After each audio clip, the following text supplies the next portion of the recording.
안녕하세요. 시드교회에서 공동체 생활을 하고 있는 김지석입니다. 제가 이렇게 많은 분들께 제가 가지고 있는 감사의 마음을 나눌 수 있을 거라고는 생각하지 못하였습니다. 저는 어떤 분들처럼 오랫동안 어릴 때부터 신실하게 주님만 바라보며 살아온 것도 아니며 더군다나 시드의 가족이 된 것은 얼마 되지 않았기 때문입니다.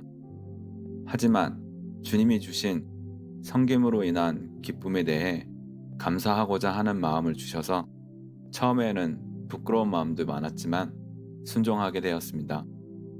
시대교회에 오기 전 나름 열심으로 신앙생활을 하던 사람이었습니다. 주님의 말씀을 더욱 알고 싶어 주 3일 성경 공부를 하였고 토요일 오전 주님의 말씀을 전하기 위해 거리전도도 하였습니다.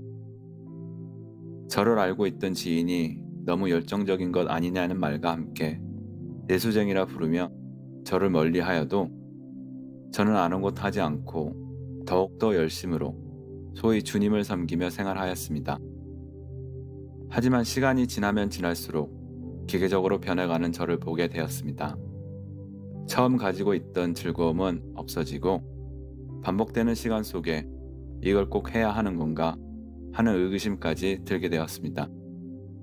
주님께서는 율법적인 섬김을 원하시는 게 아니었다는 걸 그 당시에는 알지 못하였습니다.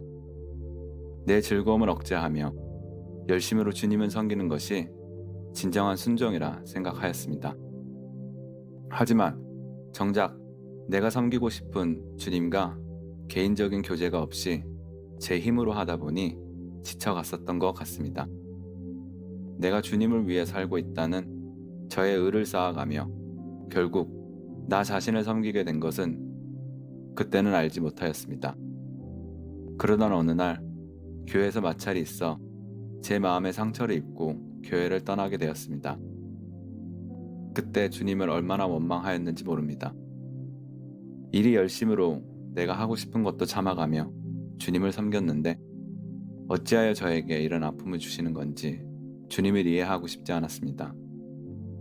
이해는커녕 주님을 원망하게 된 것입니다. 원망이 커지면 커질수록 주님은 없다고까지 생각하고 내가 했던 신앙생활, 성경 말씀까지 부정하며 무신론자처럼 나만의 즐거움을 찾아 생활하였습니다. 자유로운 시간이었지만 마음 한켠에는 공허함을 지울 수 없었습니다. 그래도 제 마음을 제대로 들여다보려고도 하지 않았습니다. 얼마나 이기적이고 어리석었는지 지금 와서 돌이켜보면 정말 얼굴을 들 수조차 없는 부끄러운 모습이었습니다. 이후 제가 원래 살고 있던 베이에리아에서 LA에 있는 직장으로 이직할 수 있는 기회가 있어 LA로 내려오게 되었습니다. 내려오면 조금 더 자유롭게 제가 하지 못했던 취미 활동을 할 수 있을 것 같아 더 결정하게 되었던 것 같습니다. 이직한 직장에서 지금 여자친구를 만나게 되었고 여자친구의 권유로 시드교회에 처음 나오게 되었습니다. 여자친구에게 난 이전 교회에서 너무 교회 일을 많이 했었고 그걸로 인해 내가 많이 지쳐있는 상태라 말하며 나에게 어떠한 강요도 하지 말아달라 하고는 예배를 가끔 참석하였습니다. 틈만 나면 이 핑계 저 핑계를 대며 집에서 쉴 때가 더 많았습니다. 하지만 말씀을 계속 듣다 보니 제가 처음 주님을 사랑하였던 그 마음이 자꾸만 생각나는 것 같았습니다. 예배를 참석하며 주님의 말씀을 듣는 횟수가 늘어나면 늘어날수록 그 마음은 더욱 커져만 갔었습니다. 다시 주님을 사랑하고 싶다. 내 자신의 즐거움보다 주님이 원하시는 것을 드리고 싶다. 마음은 커져갔지만 과거의 아픔으로 인해 실제로 행동으로 옮기는 용기를 내지 못하며 꽤 오랜 시간 동안 다짐만 하였습니다.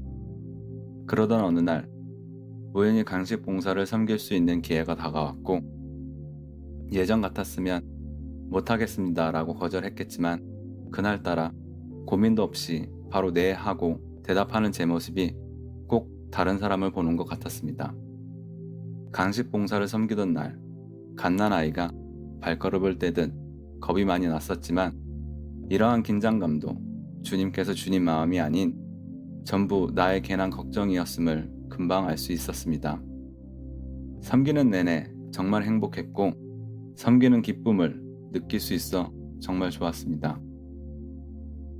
지난 시간 내 열심으로 나 자신을 속여가며 주님이 아닌 나 자신을 섬겨왔던 것, 그로 인해 상처 입고 주님을 원망하며 주님은 존재하지 않는다 생각하였지만 주님은 이렇게 못난 제 자신도 끝까지 참고 기다려주시며 제가 다시금 진정한 순종과 섬김을 알 수 있는 시간까지 기다려주셨구나 라는 걸 알게 되었습니다. 아픔의 시간이라고 생각해왔던 시간들이 지금와 돌이켜보면 아픔이 아닌 성장통이었다는 것, 그걸로 인해 한 걸음 더 주님께 나아갈 수 있는 시간이었다는 걸 머리가 아닌 마음으로 경험할 수 있게 해주신 하나님께 진심으로 감사드리고 싶습니다. 앞으로도 내 자신이 아닌 오직 주님을 섬기며 그러한 섬김 속에 오직 주님만 세워질 수 있도록 한없이 낮아진 자의 위치에서 섬김의 기쁨을 매일 만끽하며 살아가길 소망합니다.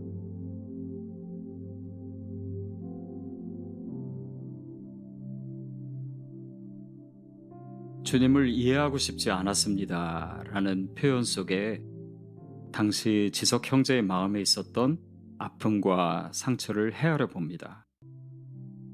이제 이전의 상처에서 회복되어 오뚜기처럼 일어나 스스로 교회 봉사를 시작하겠다고 했을 때 제 마음에 느꼈던 감격을 지금도 기억합니다. 그리고 꺼져가는 것 같았던 지석 형제님 안에 있던 믿음의 불씨를 지켜주신 주님께 감사드립니다. 지금 우리가 느끼는 감정이나 상황과 상관없이 하나님은 우리 안에 믿음의 불씨를 지켜주고 계십니다. 그러기에 오늘 우리가 어떤 과정에 있던 언제든 감사의 불씨 또한 다시 살아날 수 있다고 저는 믿습니다. 이 시간 기도할 때에 나 자신과 우리가 중보하는 자들 중에 있는 꺼져가고 있는 믿음의 불씨를 살려달라고 기도하면 좋겠습니다. 성령께서 바람을 일으키실 때 그 불씨가 결국은 놀라운 열정과 헌신의 큰 불길이 될 줄 믿습니다. 각자 기도와 감사의 씨앗을 심는 시간을 갖도록 하겠습니다.